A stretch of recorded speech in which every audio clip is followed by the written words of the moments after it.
გეფხრობი რომ მაგალითად ბავშვები მშობლები მათ თვითონ გადავწყვიტოთ როგორ გავზარდოთ? მთლიანად არა. იმიტომ რომ მან შემოდის მეორე პრობლემა. ერთი საფრთხე სახელმწიფო ერევა ამაში ზედმეტად და მშობლის როლს იღებს. მეორე საფრთხე რომ ბავშვები არ არიან მშობლების საკუთრება. ანუ ვიღაცამ თუ გადაწყვეტს რომ არ უნდა რომ ბავშვს მიცეს განათლება, ხო? საერთოდ. ანუ თქვან რომ მე წამს რომ არ ჭირდება ჩემს შვილს მათემატიკის ცოდნა, საერთოდ აი ესე მგონია და მე მოვა დრო, როცა ის შრომის ბაზარზე მათ შორის ისე როგორც მთლიან საზოგადოებაში უნდა იყოს კონკურენტულარიანი და აღმოჩნდება რომ მშობლის არჩევანის გამო მას აქ ამბავი თუ შენ პრინციპს გავყვებით, მაშინ ამის უფლებაც აქვს შობელს, რომ წერეკითხვის უზრუნველყოფილი შვილი მყავდეს და გახდება 18 წლის, არც რომ წერეკითხვა მერე გადაწყვიტოს.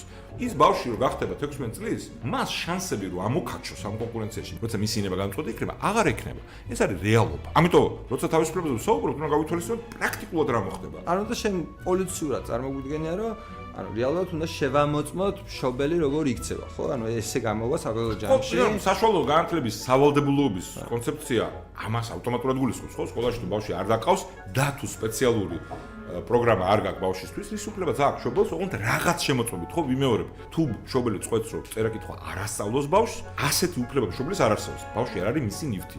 თვითონ შეუძლია დაივიწყოს წერა-კითხვა, რაც უნდა ისქნას საკუთარ თავზე. მაგრამ როცა ბავშვია საუბარი, რომელიც თავის ნებას ვერ გამოხატავს, ანუ არ არის უფასოვანი მოქალაქე, ვერ წყვეტს ხო ამას, ხო?